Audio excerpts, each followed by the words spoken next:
Hi hello ಎಲ್ಲರಿಗೂ ನಮಸ್ತೆ. ನೀವು ನೋಡ್ತಾ ಇದ್ದೀರಾ info with VK YouTube channel. ನಿಮಗೆ ಇನ್ನೂ ಗೃಹಲಕ್ಷ್ಮಿ ಮತ್ತು ಅನ್ನಭಾಗ್ಯ ಅಮೌಂಟ್ ಬಂದಿಲ್ವಾ? ಹಾಗಿದ್ರೆ ಈ ವಿಡಿಯೋ ನೋಡಲೇಬೇಕಾಗತ್ತೆ. ಯಾಕೆ ಅಂತ ಹೇಳಿದ್ರೆ ನಿಮಗೇನಾದರೂ ಅಮೌಂಟ್ ಬಂದಿಲ್ಲ ಅಂತ ಹೇಳಿದ್ರೆ ಏನು ಮಾಡಬೇಕು ವಿತ್ ಲೈವ್ ಪ್ರೂಫ್ ಆಗಿ ನಿಮಗೆ ತೋರಿಸ್ಕೊಡ್ತೀನಿ ನೋಡಿ. ಹಾಗಾಗಿ ನಿಮಗೆ ಎಲ್ಲ ಇನ್ಫಾರ್ಮೇಷನ್ ಗೊತ್ತಾಗಬೇಕು ಅಂತಂದರೆ ವಿಡಿಯೋನ ಫುಲ್ಲು ನೋಡಿ.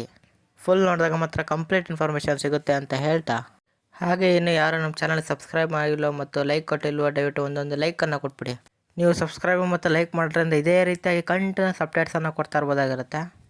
ಈಗ ಯಾರು ಲೈಕು ಸಬ್ಸ್ಕ್ರೈಬ್ ಮಾಡಿ ವಿಡಿಯೋ ನೋಡ್ತಾ ಇದ್ದೀರೋ ಅವ್ರಿಗೆ ನನ್ನ ಧನ್ಯವಾದಗಳನ್ನು ತಿಳಿಸ್ತಾ, ಈಗ ನಾನು ಇನ್ಫಾರ್ಮೇಷನ್ನ ತಿಳಿಸ್ಕೊಡ್ತೇನೆ ನೋಡಿ. ನೀವು ಬಹಳಷ್ಟು ಜನ ಕೇಳ್ತಾ ಇರುವಂಥದ್ದು ಗೃಹಲಕ್ಷ್ಮಿ 11ನೇ ಮತ್ತು 12ನೇ ಕಂತು ಬಂದಿಲ್ಲ ಅಂತ. ಆದರೆ ಇದಕ್ಕೆ ಗೋರ್ಮೆಂಟ್ ಏನಪ್ಪ ಹೇಳ್ತಿದೆ ಅಂತ ಹೇಳಿದ್ರೆ, ನಿಮ್ಗೇನಾದ್ರು 11ನೇ ಕಂತು ಮತ್ತು 12ನೇ ಕಂತು ಏನಾದ್ರು ಬರಬೇಕು ಅಂತ ಹೇಳಿದ್ರೆ ನಮ್ಮ ಚಾನಲ್ನ ನೀವು ರೆಗ್ಯುಲರಾಗಿ ವಾಚ್ ಮಾಡ್ತಿದ್ರೆ ಗೊತ್ತಿರುತ್ತೆ, ನಿಮ್ಮ ಅಪ್ಲಿಕೇಶನ್ನೆಲ್ಲ ರೀವೆರಿಫೈ ಮಾಡ್ತೀವಿ ಅಂತ ಹೇಳಿದರು. ಈಗ ಅದೇ ರೀತಿಯಾಗಿ ಯಾರ್ಯಾರ್ದು ವೆರಿಫೈಯನ್ನು ಮಾಡಿ ರಿಜೆಕ್ಟ್ ಆಗಿದೆಯೋ ಅವರ ಡಾಟಾವನ್ನು ಸಹ ಸರ್ಕಾರ ಬಿಡುಗಡೆ ಮಾಡಿದೆ. ಆ ಲಿಸ್ಟಲ್ಲಿ ಏನಾದರೂ ನಿಮ್ಮ ಹೆಸರು ಇತ್ತು ಅಂತ ಹೇಳಿದ್ರೆ ನಿಮಗೆ ಗೃಹಲಕ್ಷ್ಮಿ ಮತ್ತು ಅನ್ನಭಾಗ್ಯ ಎರಡೂ ಅಮೌಂಟು ಸಹ ನಿಮಗೆ ಬರೋದಿಲ್ಲ. ಹಾಗಾಗಿ ಈ ವಿಡಿಯೋದಲ್ಲಿ ನಿಮಗೆ ಅದನ್ನು ಯಾವ ರೀತಿಯಾಗಿ ಚೆಕ್ ಮಾಡ್ಕೊಳ್ಳೋದು ಏನು ಅನ್ನೋದನ್ನ ನಿಮಗೆ ಸಂಪೂರ್ಣವಾಗಿ ತಿಳಿಸ್ಕೊಡ್ತೀನಿ. ಹಾಗಾಗಿ ವಿಡಿಯೋನ ಮಧ್ಯೆ ಮಧ್ಯೆ ಸ್ಕಿಪ್ ಮಾಡದೆ ನೋಡಿ. ನೀವು ಅದನ್ನ ಮೊದಲು ಚೆಕ್ ಮಾಡ್ಕೋಬೇಕು ಅಂತಂದರೆ ನೀವು ಬ್ರೌಸರನ್ನು ಓಪನ್ ಮಾಡ್ಕೋಬೇಕಾಗುತ್ತೆ. ನಿಮ್ಮ ಬ್ರೌಸರನ್ನು ಕ್ಲಿಕ್ ಮಾಡಿ ಅಲ್ಲಿ ಆಹಾರ ಅಂತ ಟೈಪ್ ಮಾಡಬೇಕಾಗುತ್ತೆ. ಅಂತ ಟೈಪ್ ಮಾಡಿ ಎಂಟರ್ ಅಂತ ಕ್ಲಿಕ್ ಮಾಡಿದ್ಮೇಲೆ ಫಸ್ಟ್ ಒಂದು ಬರುತ್ತೆ ನೋಡಿ, department of food civil supply ಅಂತ, ಅದನ್ನ ಕ್ಲಿಕ್ ಮಾಡಿ. ಅಲ್ಲಿ ನಿಮಗೆ 3 ಡಾಟ್ ಕಾಣಿಸುತ್ತೆ, ಅದನ್ನ ಕ್ಲಿಕ್ ಮಾಡಿ. ಈ ರೇಷನ್ ಕಾರ್ಡ್ ಅಂತ ಕಾಣಿಸುತ್ತೆ ನಮಗೆ, ಅದರಲ್ಲಿ ನೀವು ಕ್ಲಿಕ್ ಮಾಡಬೇಕಾಗತ್ತೆ. ನೆಕ್ಸ್ಟ್ ಕೆಳಗಡೆ ಆ ರೀತಿಯಾಗಿ ನೀವು ಸ್ಕ್ರಾಲ್ ಮಾಡ್ತಾ ಬಂತು ಅಂತ ಹೇಳಿದ್ರೆ ನಿಮಗೆ ಅಲ್ಲಿ ಶೋ ಕ್ಯಾನ್ಸಲ್ ಸಸ್ಪೆಂಡ್ ಲಿಸ್ಟ್ ಅಂತ ಬರುತ್ತೆ, ಅದನ್ನ ಕ್ಲಿಕ್ ಮಾಡಿ. ನಿಮ್ಮ ಡಿಸ್ಟಿಕ್ ಯಾವ್ದು ಬರುತ್ತೆ ನೀವು ಅದನ್ನ ಸೆಲೆಕ್ಟ್ ಮಾಡಿ. ನಾನು ನಿಮಗೆ ತೋರಿಸ್ಬೇಕು ಅಂತ ಹೇಳಿ ಒಂದು ಡಿಸ್ಟಿಕ್ಕನ್ನು ಸೆಲೆಕ್ಟ್ ಮಾಡಿ ನಿಮಗೆ ತೋರಿಸ್ತೀನಿ ಯಾವ ರೀತಿಯಾಗಿ ಚೆಕ್ ಮಾಡ್ಕೊಳ್ಳೋದು ಅಂತ. ಈಗ ನಾನು ಒಂದು ಡಿಸ್ಟಿಕ್ಕನ್ನು ಸೆಲೆಕ್ಟ್ ಮಾಡಿ ತೋರಿಸ್ತೀನಿ ನೋಡಿ. ನೆಕ್ಸ್ಟು ನಿಮ್ಮ ತಾಲೂಕು ಯಾವ್ದು ಬರುತ್ತೆ ಆ ತಾಲೂಕನ್ನು ಸೆಲೆಕ್ಟ್ ಮಾಡಿಕೊಂಡು ನೆಕ್ಸ್ಟು ಯಾವ ಮಂತು ಅಂತ ಕೇಳುತ್ತೆ, ಅಲ್ಲಿ ನೀವು ಜುಲೈ ಮತ್ತು ಜೂನನ್ನು ಕ್ಲಿಕ್ ಮಾಡ್ಕೊಳ್ಳಿ. ಇಯರ್ ಆಟೋಮೆಟಿಕ್ ಸೆಲೆಕ್ಟ್ ಆಗಿರುತ್ತೆ. ನೆಕ್ಸ್ಟ್ ಗೋ ಅನ್ನೋ ಆಪ್ಷನ್ ಕಾಣಿಸುತ್ತೆ, ಅದನ್ನ ಕ್ಲಿಕ್ ಮಾಡ್ಕೊಳ್ಳಿ. ಆ ರೀತಿ ಕ್ಲಿಕ್ ಮಾಡಿದ್ರೆ ನಿಮ್ಮ ಹಾಕಿರುವಂಥ ಜಿಲ್ಲೆ ಮತ್ತು ತಾಲೂಕಲ್ಲಿ ಯಾವ್ಯಾವ ರೇಷನ್ ಕಾರ್ಡ್ ಕ್ಯಾನ್ಸಲ್ ಆಗಿದೆ ಅನ್ನೋಂಥದ್ದು ತೋರಿಸುತ್ತೆ. ಅಲ್ಲಿ ನೀವು ಚೆಕ್ ಮಾಡ್ಕೋಬೋದಾಗಿರುತ್ತೆ, ಅಂಡರ್ ಸಸ್ಪೆನ್ಷನ್ ಆಗಿದೆ, ನಿಮ್ಮದು ಕಾರ್ಡ್ ಕ್ಯಾನ್ಸಲ್ ಆಗಿದೆ ಇಲ್ಲವಂಥದ್ದು ವಿತ್ ರೇಷನ್ ಕಾರ್ಡ್ ನಂಬರು ನಿಮಗೆ ಡಾಟಾ ಸಿಗುತ್ತೆ. ಈ ಲಿಸ್ಟಲ್ಲಿ ಏನಾದ್ರು ನಿಮ್ಮ ಹೆಸರು ಅಂತ ಹೇಳಿದ್ರೆ ನಿಮಗೆ ಗೃಹಲಕ್ಷ್ಮಿ ಮತ್ತು ಅನ್ನಭಾಗ್ಯ ಅದಾಗಿರ್ಬೋದು ಸರ್ಕಾರಿ ಯೋಜನೆ ಯಾವುವು ಸಹ ರೇಷನ್ ಕಾರ್ಡಿಂದ ಪಡ್ಕೋತಾರೆ ಎಲ್ಲ ಸಹ ಸಿಗೋದಿಲ್ಲ. ಈಗ ನಿಮ್ದು ಆಗಿದೆಯಾ ಇಲ್ವಾ ಅಂತ ಏನಾದ್ರು ನಿಮ್ದು ಇಲ್ಲಿ ಸಿಕ್ಕಿಲ್ಲ ಅಂತ ಹೇಳಿದ್ರೆ ಪರ್ಸ್ನಲಿಗೆ ಯಾವ ರೀತಿ ಚೆಕ್ ಮಾಡ್ಕೊಳ್ಳೋದು ಅಂತ ತೋರಿಸ್ತೀನಿ ನೋಡಿ. ಮೊದಲು ಆರ ಅಂತ ಸೆಲೆಕ್ಟ್ ಮಾಡಿ, department of food civil and supply ಅಂತ ಕಾಣಿಸುತ್ತಲ್ಲ ಅದನ್ನು ಕ್ಲಿಕ್ ಮಾಡಿ.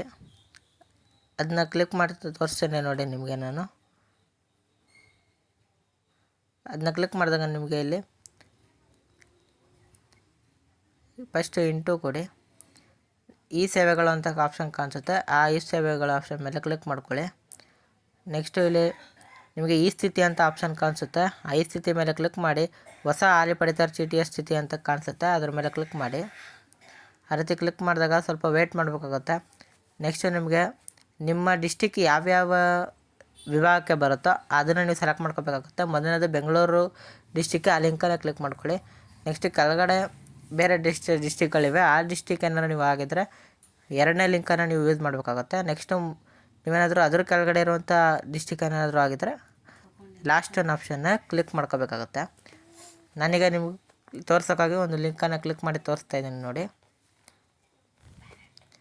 ಈಗ ಎರಡನೇದು ನೀವು ಕ್ಲಿಕ್ ಮಾಡಬೇಕಾಗುತ್ತೆ, ಸ್ಟೇಟಸ್ ಆಫ್ ರೇಷನ್ ಕಾರ್ಡ್ ಅಂತ, ಪಡಿತರ ಚೀಟಿ ವಿವರ ಅಂತ ಇದೆಯಲ್ಲ ಅದನ್ನ ಕ್ಲಿಕ್ ಮಾಡ್ಕೊಳ್ಳಿ. ಅದನ್ನ ಕ್ಲಿಕ್ ಮಾಡಿ ನೀವು ವಿತ್ OTP ಆಗಿರ್ಬೋದು ವಿತೌಟ್ OTP ಆಗಿರ್ಬೋದು ಎರಡು ಮೆಥಡ್ಗಳು ಸಹ ನೀವು ಮಾಡ್ಕೋಬೋದಾಗಿರುತ್ತೆ. ನಾನೀಗ ವಿತ್ OTP ಮುಖಾಂತರ ತೋರಿಸ್ಕೊಡ್ತೀನಿ ನಿಮಗೆ. ಅಲ್ಲಿ ನಿಮಗೆ ರೇಷನ್ ಕಾರ್ಡ್ ನಂಬರ್ ಕೇಳುತ್ತೆ, ನೀವು ಯಾವ್ದು ಚೆಕ್ ಮಾಡಬೇಕು ಅಂತಿದ್ದೀರೋ ಆ ರೇಷನ್ ಕಾರ್ಡ್ ನಂಬರ್ನ ನೀವು ಎಂಟರ್ ಮಾಡಿ. ನೆಕ್ಸ್ಟು ಗೋ ಆನ್ ಆಪ್ಷನ್ ಕಾಣಿಸುತ್ತೆ, ಅದ್ರ ಮೇಲೆ ಕ್ಲಿಕ್ ಮಾಡಿ. ನೆಕ್ಸ್ಟು ನೀವು ರೇಷನ್ ಕಾರ್ಡಲ್ಲಿ ಇರುವಂಥ ಫ್ಯಾಮಿಲಿ ಮೆಂಬರ್ಸ್ ಎಲ್ಲ ಹೆಸರು ಶೋ ಆಗುತ್ತೆ. ಅದರಲ್ಲಿ ನಿಮಗೆ ಯಾರು OTP ಕಳಿಸ್ಬೇಕು ಅಂತ ಅನಿಸ್ತದೆ ಅವ್ರಿಗೆ OTPಯನ್ನು ಕಳಿಸಿ. ಅವ್ರಿಗೆ ನೋಡಿ OTP ಸೆಂಡ್ ಆಗುತ್ತೆ. ಅವ್ರ ಆಧಾರ್ ಲಿಂಕ್ ಆಗಿರೋಂಥ ನಂಬರ್ಗೆ OTP ಆಗಿರುತ್ತೆ, ಅದನ್ನು ನೀವು ಎಂಟರ್ ಮಾಡಬೇಕಾಗತ್ತೆ. ನಾನು ಆಧಾರ್ ಲಿಂಕ್ ಬಂದಿರೋಂಥ OTPಯನ್ನು ಎಂಟರ್ ತೋರಿಸ್ತೀನಿ ನೋಡಿ ನಿಮಗೆ. OTP ಎಂಟರ್ ಮಾಡಿದ್ಮೇಲೆ ಗೋ ಆನ್ ಆಪ್ಷನ್ ಕಾಣಿಸ್ತಿದೆಯಲ್ಲ ಅದನ್ನ ಕ್ಲಿಕ್ ಮಾಡ್ಕೊಳ್ಳಿ.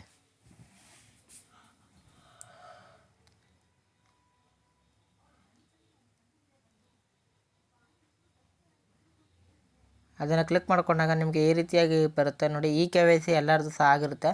ನೆಕ್ಸ್ಟ್ ಇಲ್ಲಿ RC ಸ್ಥಿತಿ ಅಂತ ಕಾಣಿಸ್ತಿದೆ ನೋಡಿ, ಅಲ್ಲಿ ಆ್ಯಕ್ಟಿವ್ ಅಂತ ಇದೆ. ಇಲ್ಲಿ ಮೇಲಿಂದ ನೀವೇನಾದರೂ ಗೃಹಲಕ್ಷ್ಮಿ ಮತ್ತು ಅನ್ನಭಾಗ್ಯವನ್ನು ಪಡ್ಕೋಬೇಕು ಅಂತ ಹೇಳಿದ್ರೆ ಅಲ್ಲಿ ಆ್ಯಕ್ಟಿವ್ ಅಂತಲೇ ಇರಬೇಕಾಗತ್ತೆ.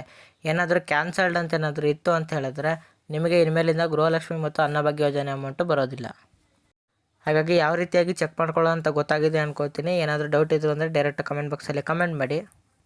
ಮತ್ತು ನೀವೇನೇ ಇನ್ಫಾರ್ಮೇಷನ್ ತಿಳ್ಕೊಂಡ್ರೆ ಆದರೆ ನಿಮ್ಮ ಫ್ರೆಂಡ್ಸು ಫ್ಯಾಮಿಲೀಸ್ ಇನ್ಫಾರ್ಮೇಷನ್ ತಿಳ್ಕೊಬೇಕಲ್ವಾ. ಹಾಗಿದ್ರೆ ಮರಿದೇ ಈ ವಿಡಿಯೋನ ಶೇರ್ ಮಾಡಿ, ಅವ್ರಿಗೂ ಸಹ ತುಂಬ ಯೂಸ್ ಆಗುತ್ತೆ ಅಂತ ಹೇಳ್ತಾ, ಇದೇ ರೀತಿ ಯೂಸ್ಫುಲ್ ಕಂಟೆಂಟ್ ಕೂಡ ನನ್ನ ಚಾನಲ್ನ ಸಬ್ಸ್ಕ್ರೈಬ್ ಆಗಿಲ್ಲ ಅಂದರೆ ದಯವಿಟ್ಟು ಸಬ್ಸ್ಕ್ರೈಬನ್ನು ಮಾಡ್ಕೊಳ್ಳಿ. ಸಿಗೋಣ ಮುಂದಿನ ಇನ್ಫಾರ್ಮೇಟಿವ್ ವಿಡಿಯೋದಲ್ಲಿ. ಬಾಯ್ ಬಾಯ್.